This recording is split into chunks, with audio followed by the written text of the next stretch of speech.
So last year I made 2 videos talking about some particular Minecraft things. In the first one, I shared some thoughts on the mobs of the 2023 Minecraft mob vote, those being the crab, the armadillo, and the penguin. Not too long afterwards, the armadillo won the mob vote during Minecraft Live, so I made a follow-up video the following month. Said video gave some more thoughts on mob vote stuff, such as the reaction to the results, the Bedrock event, and information from Minecraft China, as well as thoughts on that year's Minecraft Live. Now, quite a bit of time has gone by, and we not only have the armadillo in-game as of 1.20.5, but we also have version 1.21, also known as Tricky Trials, which has introduced some new stuff. In this video, we will be talking about the armadillo, Tricky Trials, and where Minecraft will or may go from here.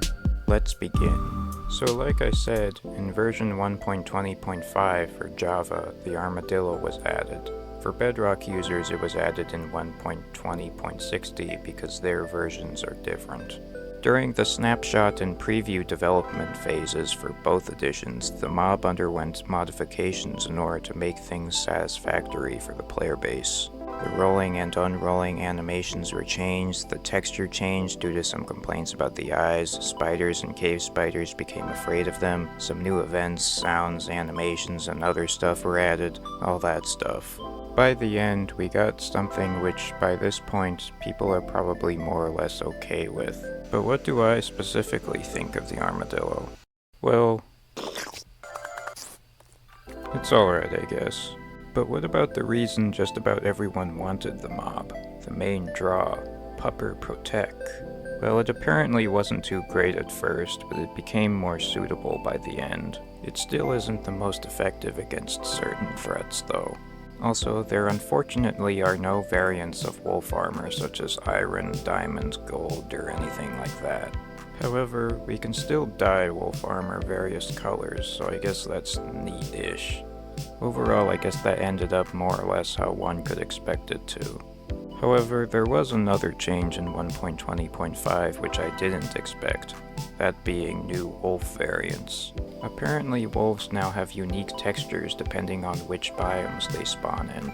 Ashen wolves spawn in snowy taigas, black wolves spawn in old-growth pine taigas, chestnut wolves spawn in old-growth spruce taigas, pale wolves, the OG ones, spawn in regular taigas, rusty wolves spawn in sparse jungles, snowy wolves spawn in groves, spotted wolves spawn in savanna plateaus, striped wolves spawn in wooded badlands, and woods wolves spawn in forests. Obviously.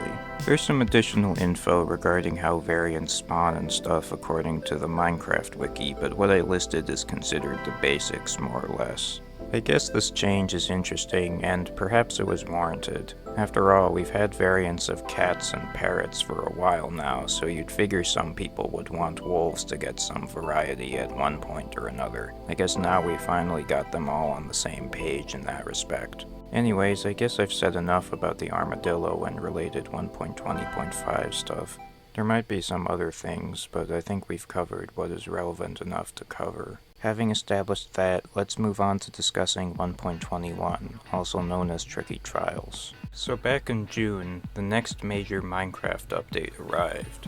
It was announced and showcased in Minecraft Live, though at first I don't think I realized it because it was more focused on the mob vote at the time. This update added stuff like trial chambers, new copper variants, new tough variants, a new block called the Crafter, a new weapon called the Mace, 2 new mobs named the Bogged and the Breeze, a new projectile thing called the Wind Charge, and more. Basically, a lot of new stuff bringing new possibilities to the world of Minecraft. Very cool. The Breeze is basically similar to the Blaze, except that it's wind-themed instead of fire-themed. It's equivalent to blaze rods or breeze rods, which are used to craft wind charges. Wind charges can basically be used as a way to launch yourself into the air, though they can also be used to knock players and other entities back when thrown by hand or launched by a dispenser. They don't necessarily do a lot of damage to said entities, though. They're basically somewhere between snowballs and fire charges. Anyways, bogged is a new variant of skeleton which is covered in moss and mushrooms. These skeleton variants spawn in swamps and mangrove swamps.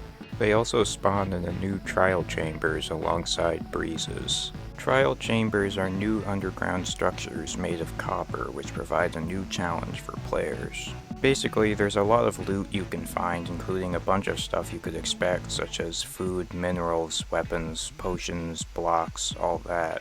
But also all new things, such as some all new music discs, all new potions, all new banner patterns, all new armor trims, cool stuff like that. This loot can be found in chests, barrels, dispensers, decorated pots, and vaults, which are new blocks which must be opened using trial keys. However, you need to face off against different mobs if you expect to get this stuff and make it out alive. These mobs include the aforementioned breezes and bogs, as well as zombies, husks, spiders, cave spiders, slimes, silverfish, skeletons, and strays.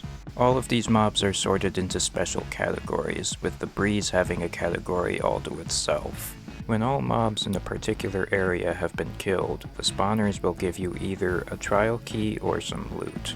All very interesting stuff. I kind of like how this basically expands upon the idea of dungeons, which are fun but have only had so much to offer. It's also interesting that they created new spins on not just the skeleton, but also the blaze. I like that, I really do. There's also all the new copper stuff, such as copper doors, copper trapdoors, copper bulbs, copper grates, chiseled copper, stuff like that. Another updated material was tuff, which now had stairs, slabs, walls, chiseled variants, polished variants, brick variants, that kind of stuff. Not too much going on there, but cool anyways, I guess. Like some other structures, trial chambers have maps used to locate them, which can be obtained from villagers, specifically journeyman cartographers in this case. That's convenient, I guess. Anyways, the mace is a weapon which can deal more damage based on how far a player falls before hitting their target, with successful hits preventing fall damage entirely. This attack move is called a smash attack. In addition to the aforementioned attack move, the mace can also be used like a regular sword, which deals 3 hearts of damage when the attack cooldown is fully charged. The mace is crafted using a breeze rod as well as a heavy core, which is a special block found in ominous vaults within trial chambers. In general, the mace is a cool weapon. Not the most groundbreaking, but still something unique in its own regard. Very neat. But you know what's neater? A new block called the Crafter.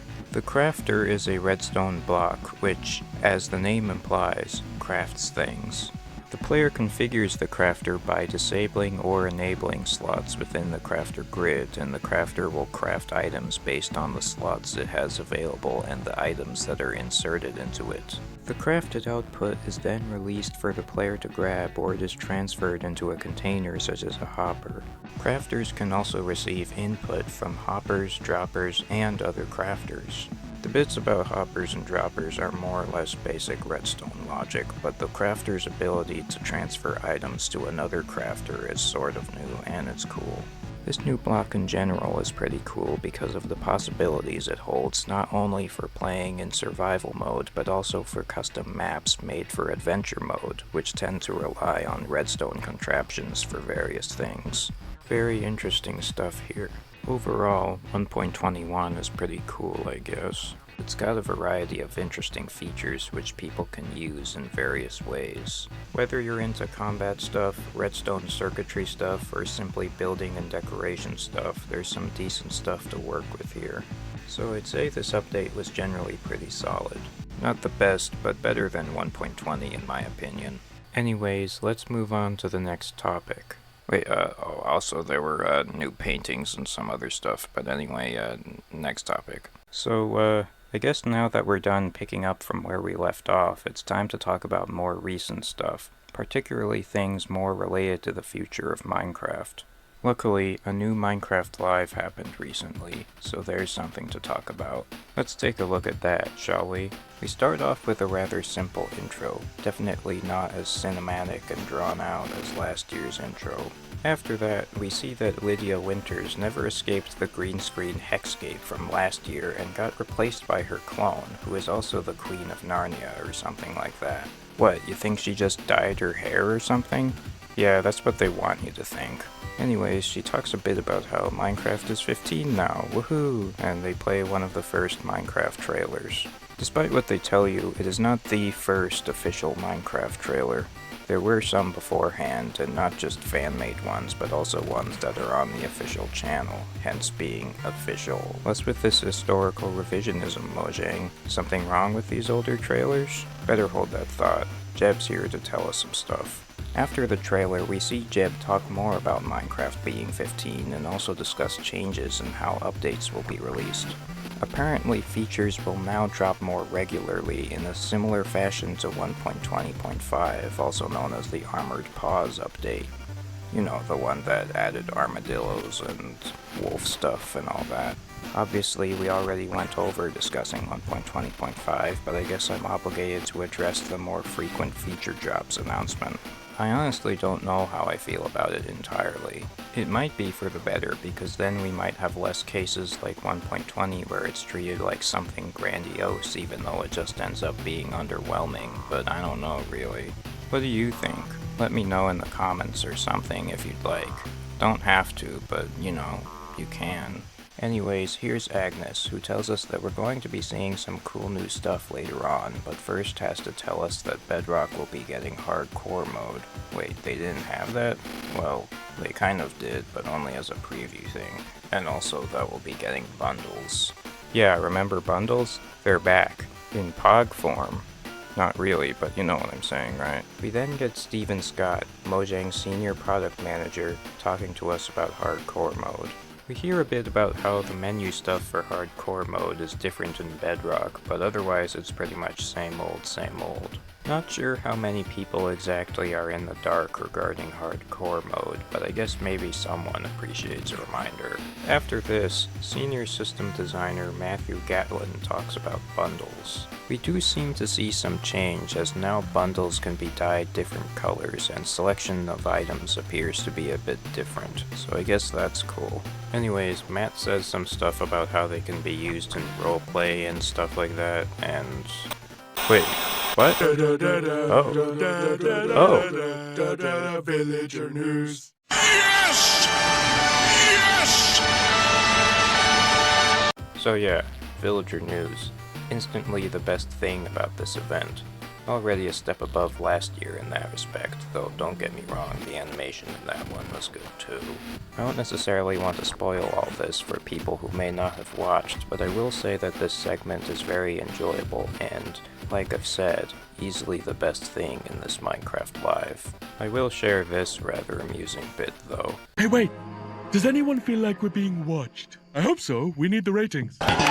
If you want to watch it in full for yourself, go watch it on Minecraft's official channel. Also check out Element Animation, the people who made this, for more of their stuff.